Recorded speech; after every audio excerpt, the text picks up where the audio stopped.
talking here about the piece in Newsweek magazine, and I'm wondering how you feel about this. You remember when Pulp Fiction came out, they couldn't write a bad word about you, and now they're taking shots at you. And I wonder if you think, how can this turn so quickly? Well, I guess it's just standard operating procedure, you know. It's like, I mean, you know, when you get, you know, when people like your movie as much as a lot of the critics and everything responded, and then it actually was followed up by the fact that it actually did well, which those two, there's usually not a marriage of those two things. And it's like, I mean, all the artists that I liked, all the filmmakers that I always enjoyed, you know, 10 years down the line is when they got their recognition. Right, you know, it was right. like, you know, Sergio Leone and people like that, their movies were given bad reviews at in their day. And I always just figured that would be my lot in life. So, you know, to be embraced like that, you know, I was actually rather surprised. And then By the embrace of Pulp Fiction, yeah, by the embrace of Reservoir Dogs? Yeah, I mean, I liked the movie. I thought I agreed with them, all right, but I just didn't expect other people to agree with them. I didn't know there was as many people like me out there. But I mean, I think in the case of what they're talking about more than anything else is the fact that I'm trying to be an actor. All right, and I'm seriously doing it. I'm not, you know, like I said, I'm not Charo, all right, showing up in Airport 75. You know, I'm actually like, you know, trying to, you know, be a good performer. And I think there's a tendency to dislike anything where it's like an artist is known for one thing and tries to do something else. Well, and usually it's an actor who branches out or evolves into directing and not the other way around, and maybe that's a little bit of a switch and difficult for some people to understand or to comprehend. Yeah, I mean, I think usually an actor will spend years and then he'll say, I want to direct, or she'll say, I want to direct. Right, and usually if a director shows up in other movies or something like that, it's usually like kind of a cameo role. He's doing it for a goof. I mean, the only really other example is like Roman Polanski, you know, who was a very serious actor. Okay. And I'm not saying I'm as good, but it's like I started as an actor. That's the only thing, that's the only study I ever did. I never went to director school, whatever that would be, or writer school, whatever that would be. I studied acting for 6 years. As a matter of fact, your academic career was rather short, wasn't it? Oh yeah, I never even made it to high school. I quit in the 9th grade of junior high, all right, and then just started studying acting. All right, and the reason I didn't stay to be an actor was simply because at a certain point, at the very beginning of my career, trying to get a job, I realized that I just loved movies too much to simply appear in them. I wanted the movies to be my own, and I would talk to the other actors that I knew, my other peers or whatever, and they didn't like movies half as much as I did. You know, they were just You love pictures, don't you? I do, I really do. What kind of movies way back then did you want to make? Well, it's funny because, you know, I liked all kinds of movies. Basically, you know, and to tell you the truth, when I was a kid, I just wanted to make whatever I saw last that I liked. Okay. All right. I mean, the first thing I ever tried to write was when I was, I don't know, I was about 14 years old, and I had just seen Smokey and the Bandit, and I just had a blast. And I'll do a car chase CB movie. I knew about as much about CB as I knew about, Joan of Arc. But what I did was I started writing this script called Captain Peach Fuzz and the Anchovy Bandit. You know, I got to page 30 on it, and then lost interest and came up with another great idea. But it was it was that kind of thing. But it was funny when I was switched over to being wanting to be a filmmaker. I was about 22. All right, I want to be a master of action. I love action movies, and to me, you know, one of the things that's great about action movies is, to me, they're very married almost to musicals, because when they work right, they're like it's pure cinema.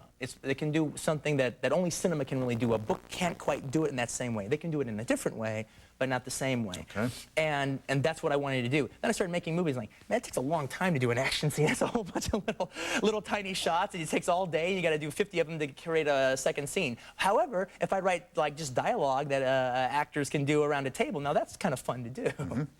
And the early influences in your life I've read were people like Howard Hawks. Oh, very much so. Roger Corman, curiously. Oh, very much so, very much so. I mean, growing up... You watched him on television a long time ago. Yeah, I watched him on your show. Yeah. All right, that was like the first time I saw him. I remember on... this wasn't the first time I saw him, but I remember once on your show, it was really cool. He did the top 10 summer pictures of all time.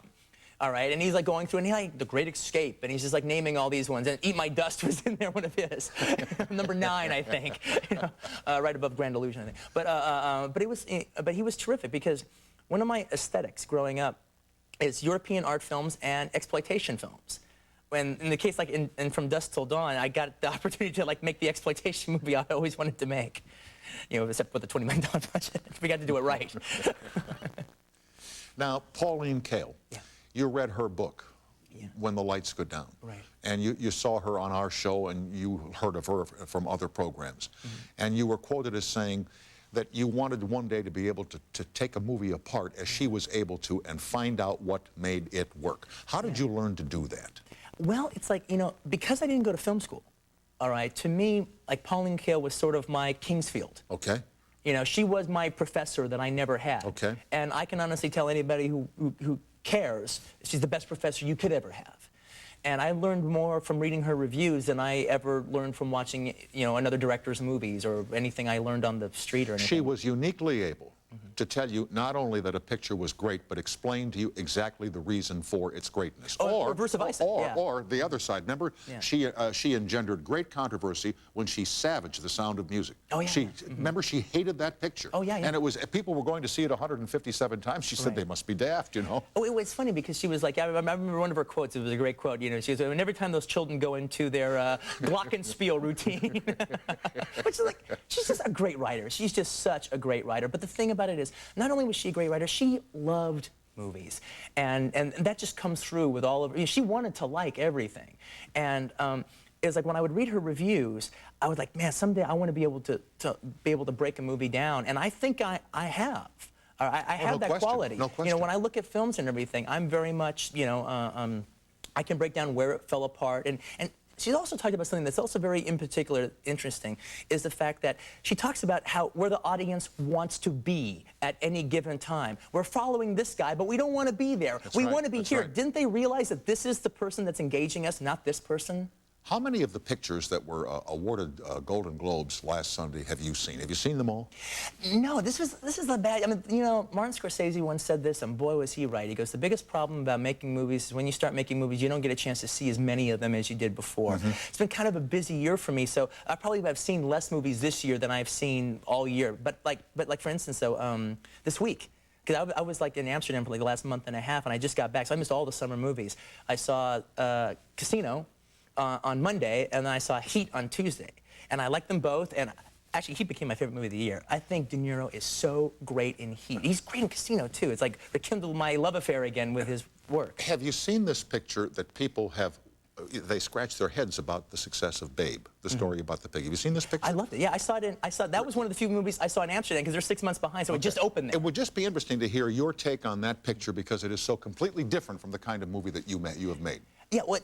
I agreed with everybody about Babe. I mean, I was crying and I was hooked up into the story. I'm a sucker. I am, you know, if you make a good movie, I am the easiest audience member in the world. Buy the premise, you buy the picture, right? I'm the first to cry. I'm the first to scream. I'm the first to go, you know, I'm the first to, like, you know, lean forward in the seat. You know, it's like I'm easy. I want to like it. Yeah, me too. Me too. And then just the whole last shot of Babe when he's won, and I love that guy, the farmer in it. He was wonderful, man. He was like had such dignity. How about when the wife is watching the guy on TV?